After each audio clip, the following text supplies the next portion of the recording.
Ladies and gentlemen, beautiful people, welcome to the 97 Republic YouTube channel, where we react to news and live events of different sports. So I kindly ask that you hit the like button and the subscribe button, as that will really help this channel grow.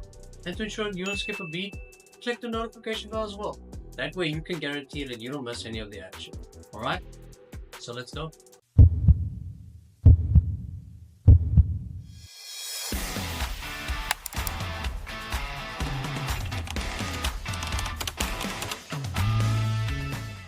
Ladies and gentlemen, today's video will feature DRICUS Du Plessis and his meteoric rise to the top, leading up to his highly anticipated main event showdown against Sean Strickland at UFC 312 for the UFC's middleweight championship.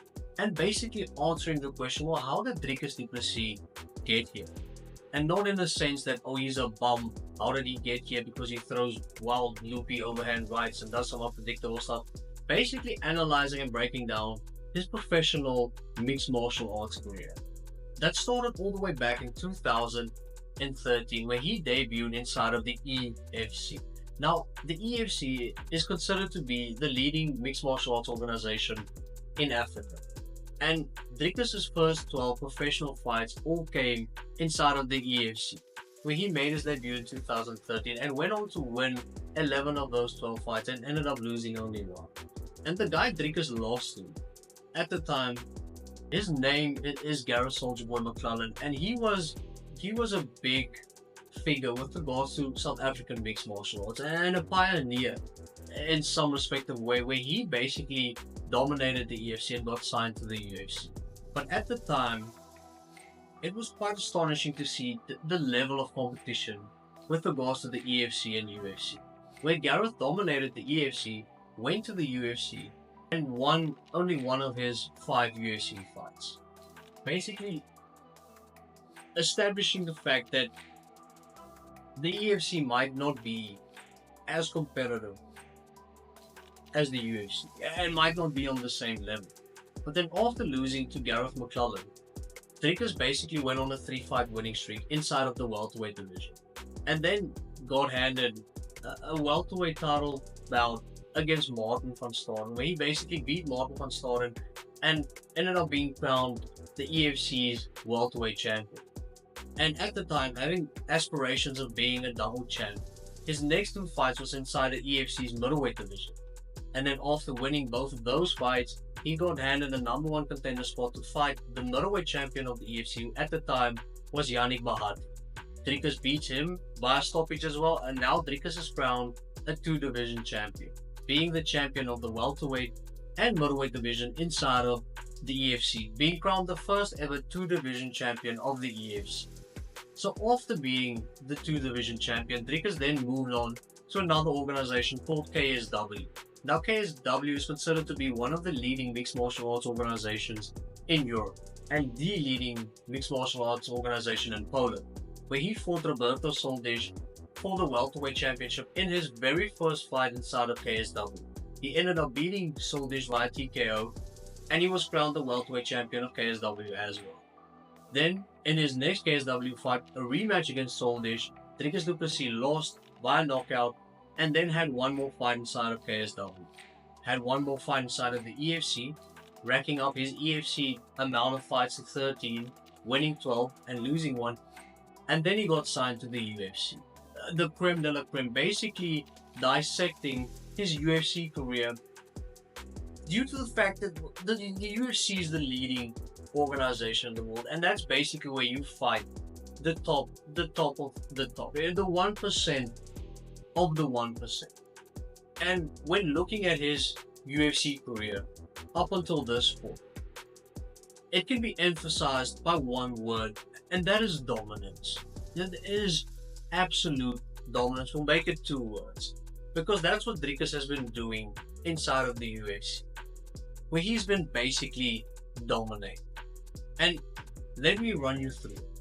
So DRICUS makes his debut inside of the UFC and fights a guy named Marcus Perez. Now keep in mind, for the duration of DRICUS's UFC career, all of his fights has been inside of the middleweight division, simply due to the fact that if DRICUS wanted to make welterweight right now, he'd probably have to cut off one of his legs. Right? The guy is absolutely massive. He is enormous, even for 185 pounds. And on fight night, inside of the octagon, probably weighs about 215 to 220 pounds. And not even a genie would be able to grant DRICUS the wish of being able to compete at welterweight.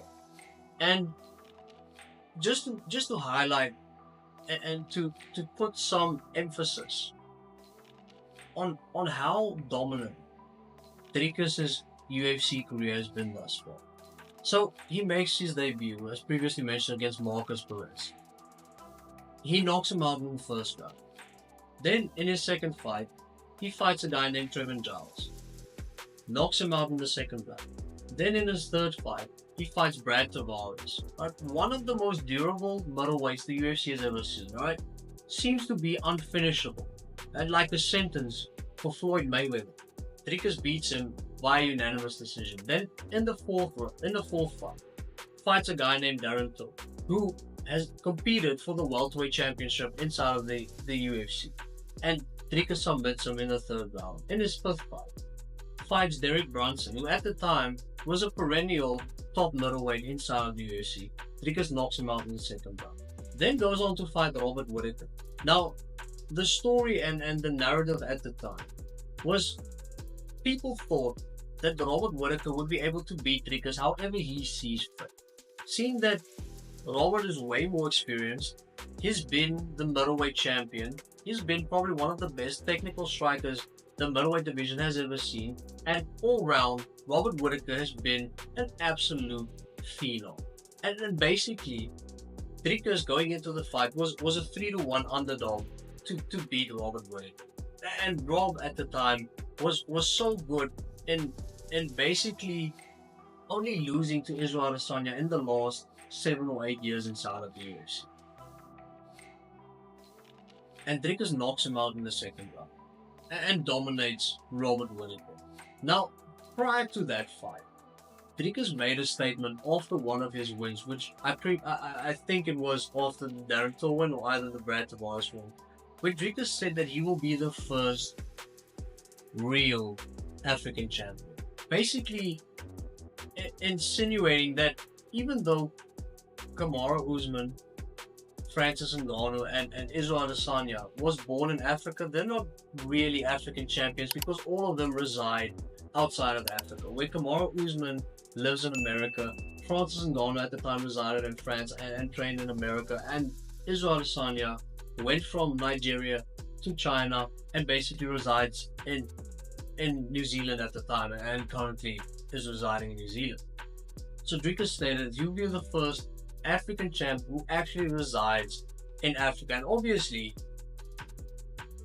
none of those three men, first off, thought DRICUS was being honest or actually took anything DRICUS said seriously, because they thought that this guy would not even see the middleweight belt in the UFC fighting game on PlayStation.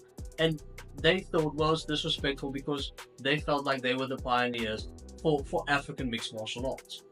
And then the rivalry between DRICUS and Adesanya started brewing, right? Where Adesanya said that DRICUS will never be champion in the first place, and secondly said that Adesanya is an African champ and as African as probably can be.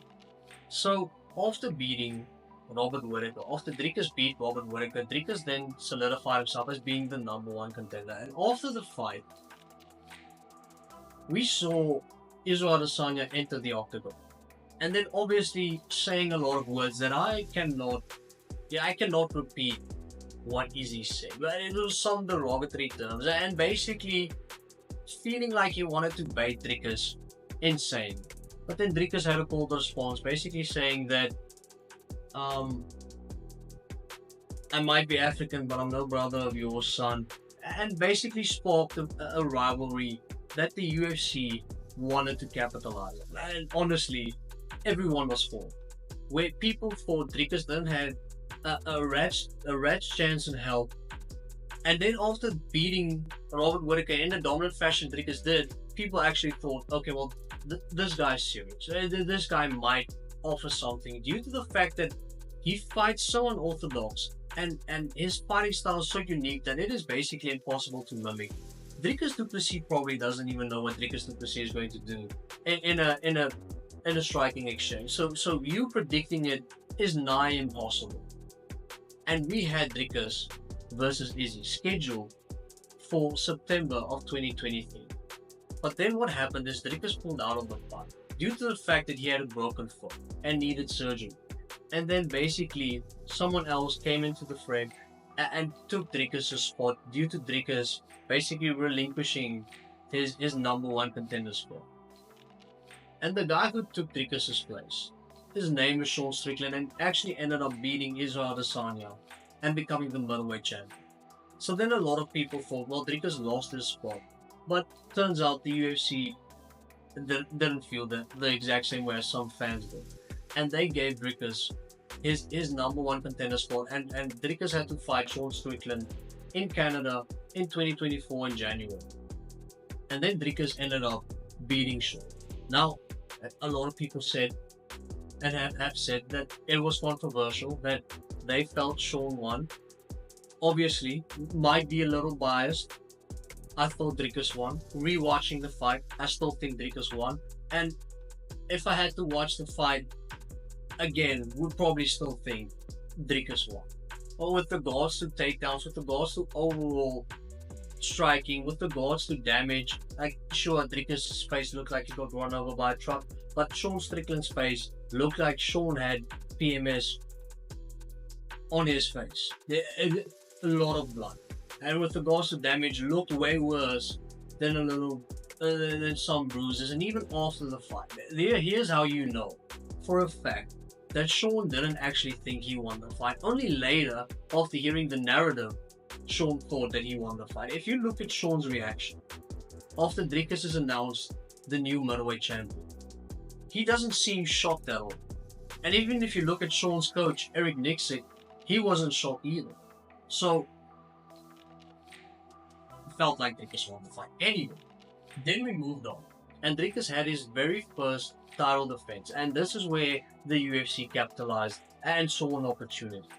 Because instead of having Adesanya defend his belt against DRICUS, Sean Strickland ended up beating Adesanya. DRICUS beat Sean. Now DRICUS is defending his belt against Israel Adesanya in Sydney. So obviously, the home ground advantage is with Israel Adesanya. Now, I know he's not Australian, but if you're somewhat caught up geographically, you'd see New Zealand and Australia very, very close to one another.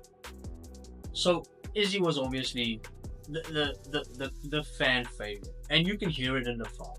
And a lot of bad blood going into the fight, where DRICUS basically questioned a lot of Izzy's history, saying that Izzy thought he had it tough, but he grew up relatively, I don't want to say easily, but had the silver spoon, and then Izzy said that wasn't the case, but it doesn't matter. There are a lot of bad blood going into that fight, and basically the whole African champ story, both fighters having a lot to fight for, and DRICUS ended up winning the fight as well, and submitting Israel Adesanya, handing Israel Adesanya his very first ever loss via submission in his mixed martial arts professional career.